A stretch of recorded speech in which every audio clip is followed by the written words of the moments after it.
spin doctors at Motown Records set about turning him into a media sensation. By taking 3 years off his age and claiming that the family act had been discovered by the label's biggest star, the Motown marketing machine ensured that the last great act to roll off Berry Gordy's assembly line gained maximum publicity, and so the obsession with Michael Jackson began. Exalted one day, vilified the next. The most important thing was to sell newspapers. In the complications and contradictions that went hand in hand with Michael Jackson's musical genius, they found their ultimate cash cow, and they milked it for all it was worth. By the mid-80s, he became the most successful entertainer of all time, and his every move made the headlines. It didn't seem to matter how much of those stories were true, as long as people were reading them. In 2002, having already coined the phrase "Wacko Jacko," the media went to town on the so-called baby dangling incident in Berlin, eager to introduce his newest baby to the screaming fans outside his hotel in Germany. Michael held a little blanket over the edge of the balcony for a split second.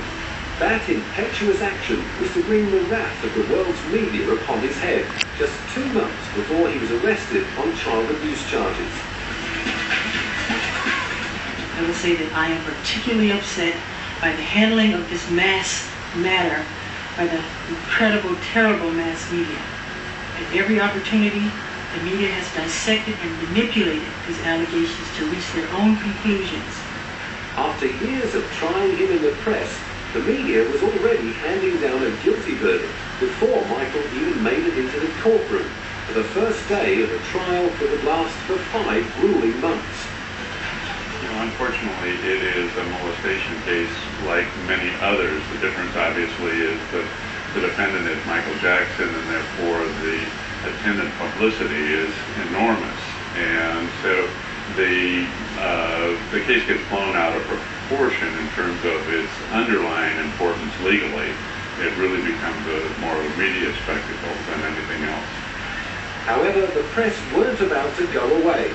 And as the trial wore on, Michael was clearly becoming more and more bowed down with the intense pressure of facing the biggest challenge of his life in the glare of the spotlight. Still, the attention didn't let up.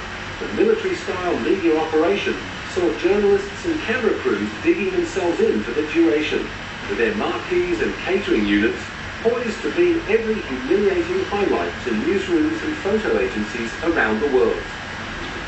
Well, I think his notoriety hurts him in terms of his ability to have a fair trial. I mean, anyone who is so well known, people are going to divide along, lines of yes, I believe him, no, I don't believe him, long before the court proceedings start, and I think that's unfortunate. For all the sensationalist and biased reporting, which focused on his enthusiastic interactions with fans and late appearances in court, Michael was acquitted on all charges. But while Michael's destiny as a paparazzi magnate had long since been sealed, he remained fanatical about maintaining the privacy of his precious children. Although his habit of hiding their faces behind scarves and veils while out in public only incurred more ridicule from the press, he persisted in his determination to protect them from the media circus that had surrounded him his entire life and prevented him from enjoying any semblance of normality.